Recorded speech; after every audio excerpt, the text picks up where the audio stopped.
성경의 숲을 걷다 오늘은 레위기 23장입니다. 이스라엘 종교 절기를 나열하고 있는 레위기 23장은 이스라엘이 앞으로 지향해야 할 거룩한 삶을 새로운 차원에서 설명하고 있습니다. 지금까지 레위기 기자는 거룩한 사람에 대해, 거룩한 물건들에 대해, 그리고 거룩한 장소를 연결해서 거룩한 삶이 어떤 것인지를 설명했습니다. 이제 절기를 통해서 거룩한 삶을 정의하고 있는 겁니다. 절기는 거룩한 백성의 삶과 밀접한 관계가 있기 때문이에요. 이스라엘의 정체성을 정의하는 데 큰 역할을 했을 뿐 아니라 주의 백성의 연합과 통일성을 유지하는 데 매우 중요한 역할을 했던 겁니다. 자, 앞장들에서처럼 레위기 23장에 들어가기 전에 먼저 이해해야 되는 것이 그 나라의 기후입니다. 23장에 등장하는 절기들은 처음에 출애굽을 근거로 해서 제정이 되었습니다. 그런데 나중에 이스라엘 백성들이 가나안 땅에 들어간 다음에는 출애굽과 관련된 절기가 모두 추수에 대한 감사와 연결이 되고 있기 때문입니다. 그러니까 23장에 등장하고 있는 절기들은 모두 추수에 대한 감사 성격들이 강하다는 거예요.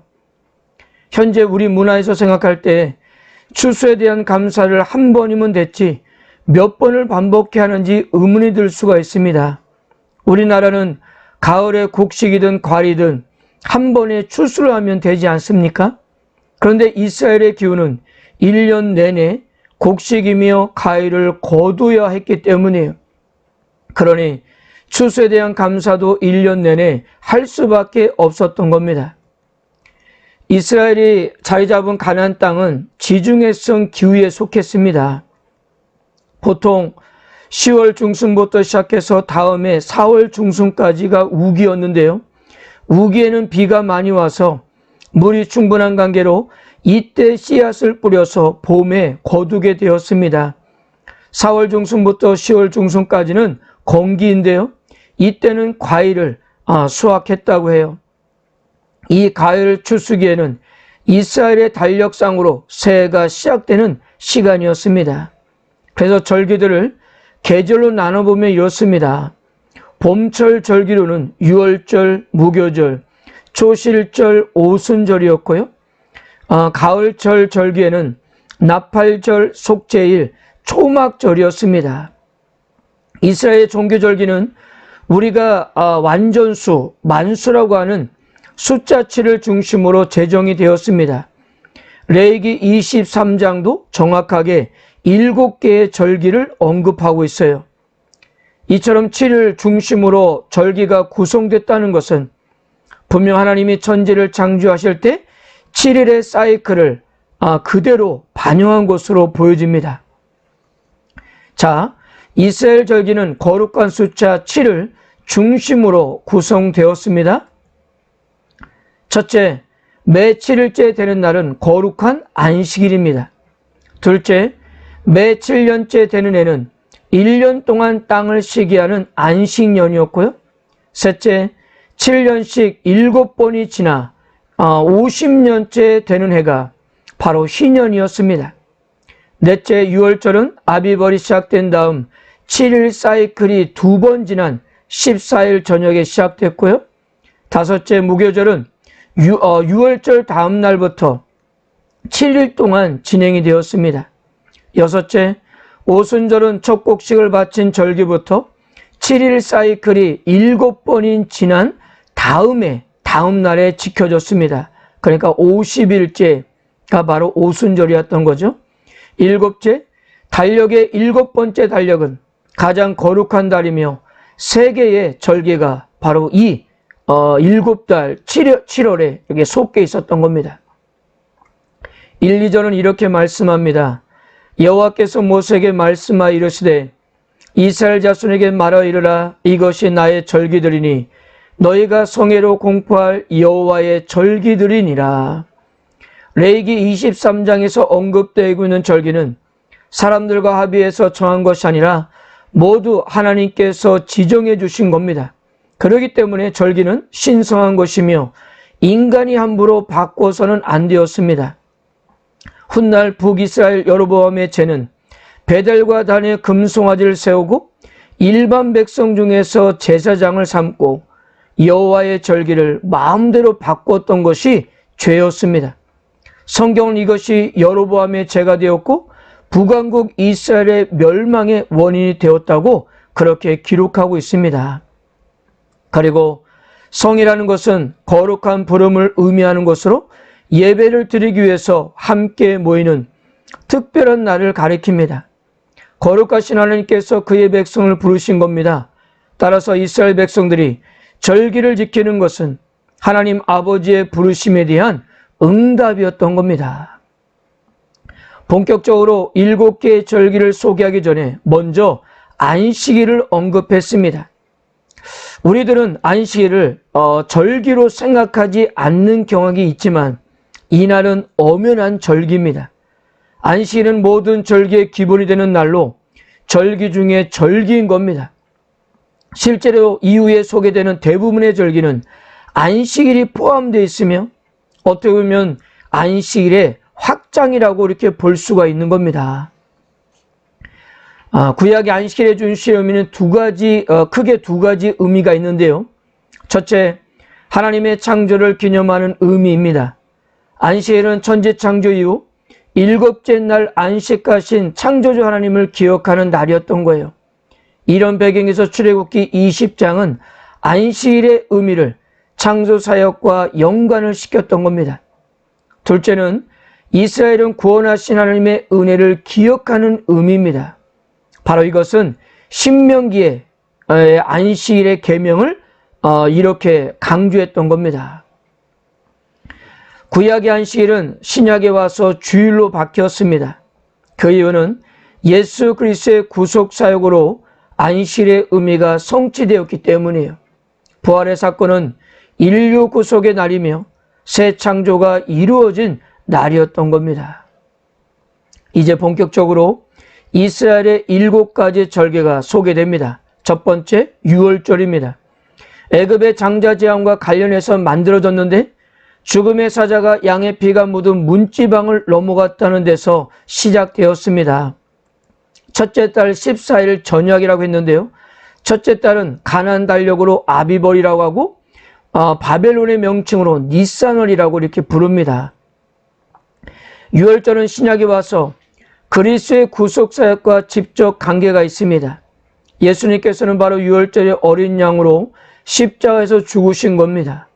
구약시대 유월절 왕의 피로 이스라엘 백성이 죽음의 재앙을 넘어간 것처럼 예수 그리스도의 피로 말미암아 인류가 죄와 죽음의 권세에서 자유케 되었다는 사실입니다. 두 번째는 무교절입니다. 무교절은 유월절 다음 날 15일부터 일주일간 계속되었습니다. 그 기간에는 누룩을 넣지 않는 떡을 먹어야 했어요. 전통적으로 무교절 기간에는 집안에 누룩이 남아있지 않도록 했습니다. 유대인들은 지금도 유월절 전날부터 집안에 구석구석 살펴 이스트가 들어간 음식을 완전히 제거했다고 해요. 무교절은 신약에 와서 예수님의 삶과 관련하여 그 의미를 재해석되었습니다. 너희는 누룩 없는 자인데 새덩이가 되기 위하여 묵은 누룩을 내버리라. 우리의 유월절 양 곧 그리스도께서 희생되셨느니라. 이러므로 우리가 명절을 지키되 묵은 누룩으로 말고 악하고 악에 찬 누룩으로도 말고 누룩이 없이 오직 순전함과 진실함으로 떡으로 하자. 사도 바울은 묵은 누룩을 제거하는 무교절의 풍습을 구원받은 그리스도인의 삶과 관련하여 새로운 의미를 부여했던 겁니다. 예수님께서 친히 이 땅에서 순전하고 진실한 삶을 사심으로 무교절의 의미를 성취하셨습니다. 이스라엘 백성이 무교절 때 누룩을 제거한 것처럼 구원받은 그리스도인은 죄와 유혹을 멀리하는 삶을 살아야 하는 겁니다. 이것이 진정한 무교절의 의미였던 겁니다. 세 번째, 초실절입니다. 본문에서 초실절이라는 말은 없지만 레위기에 의하면 초실절은 무교절 기간에 지켜지는 절기입니다. 14절 말씀처럼 이스라엘 백성들은 봄에 보리 수확을 시작하면서 거둔 첫 곡식단을 성막으로 가져가 하나님께 제물을 드리기 전까지 핵곡식을 먹을 수가 없었습니다. 그래서 초실절은 첫 곡식을 거둔 것을 기념하여 지키는 절기였던 겁니다. 안식일 이튿날에 대한 해석이 분분한데요. 무교절 다음 날로 보는 경우와 일주일 동안 무교절이 끝나는 날로 이해하기도 합니다. 6월절이 1월 14일, 그러니까 금요일 저녁이지 않습니까? 무교절도 그 다음 날 1월 15일 토요일입니다. 이때 초실절이 무교절 바로 다음 날 1월 16일인가 아니면 일주일 후인가가 이렇게 논란이 계속됩니다. 그런데 분명한 것은 안식일 이튿날은 오늘날로 이야기하면 주일, 일요일이 되는 겁니다. 그렇게 볼 때 예수님께서 부활하신 날은 바로 구약의 초실절에 해당되었던 겁니다.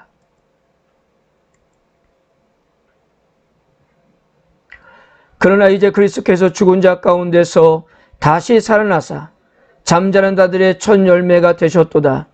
사망이 한 사람으로 말미암았으니 죽은 자의 부활도 한 사람으로 말미암도다. 아담 안에서 모든 사람이 죽은 것 같이 그리스도 안에서 모든 사람이 삶을 얻으리라. 그러나 각각 자기 차례대로 되리니 먼저는 첫 열매인 그리스도요, 다음에는 그가 강림하실 때에 그리스도에게 속한 자요. 첫 열매로 번역된 아프르케는 제일 먼저 열린 열매를 가리킵니다. 사도 바울은요, 그리스도를 초실절의 첫 열매와 동일시함으로써 앞으로 있게 될 성도의 부활을 소망하게 하는 것이었습니다. 초실절은 1차적으로 부활의 첫 열매가 되신 예수님의 부활을, 2차적으로는 예수 그리스도와 함께 부활의 영광에 참여할 성도를 가리키는 것입니다. 네 번째, 칠칠절입니다. 맥주절, 오순절이라고도 부르고요. 칠칠절은 초실절을 드린 후 7번째 안식일, 그러니까 49일이 지난 다음 날 50일째 해당되는 날입니다.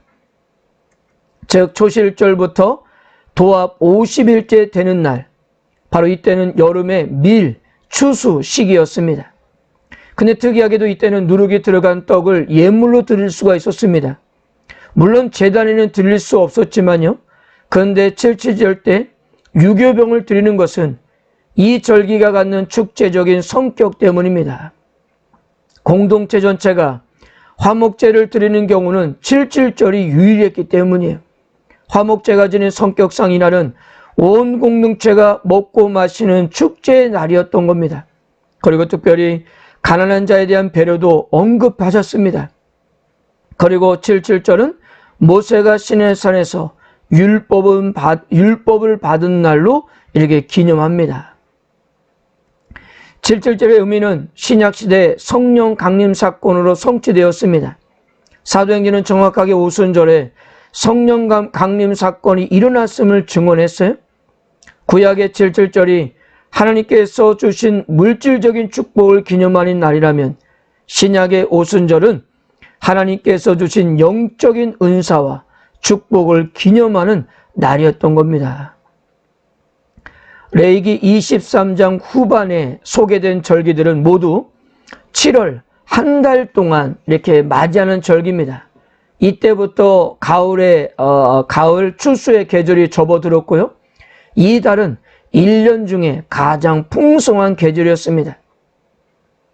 7월을 맞는 5번째 절기는 나팔절입니다. 절기 이름은 나오지 않지만 24절에 보면 나팔을 불어 기념한 날이라고 언급되어 있어요. 7월 초하루가 되면 나팔을 불어 이 날을 기념했습니다. 또한 나팔을 부는 것은 한 해의 시작을 알리는 의미도 지니고 있습니다. 구약성에서 나팔 소리는 특히 하나님의 임재를 상징했습니다. 그래서 이스라엘 백성들은 전쟁을 치르거나 특별한 행사를 축하하기 위해서 나팔을 불었던 겁니다. 그리고 전통적으로 나팔절은 심판날로 이해가 되었는데요. 그 이유가 메시아가 나팔 소리와 함께 온다고 믿었기 때문입니다.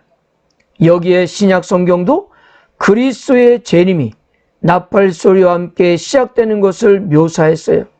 나팔 소리와 함께 시작되는 예수님의 재림은 새로운 시대의 시작이요 온 우주를 심판하는 날이었던 겁니다. 여섯 번째로 대속죄일입니다. 나팔절로부터 10일 후에 맞이하는 대속죄일은 1년 중에 가장 중요한 날이었어요. 이미 레위기 16장에서 살펴본 대로 대속죄일은 온 이스라엘이 참회를 하는 날이었고요. 1년에 유일하게 금식을 하는 날이었습니다. 구약의 대속죄일은 예수 그리스도의 십자가 사건으로 성취되었습니다.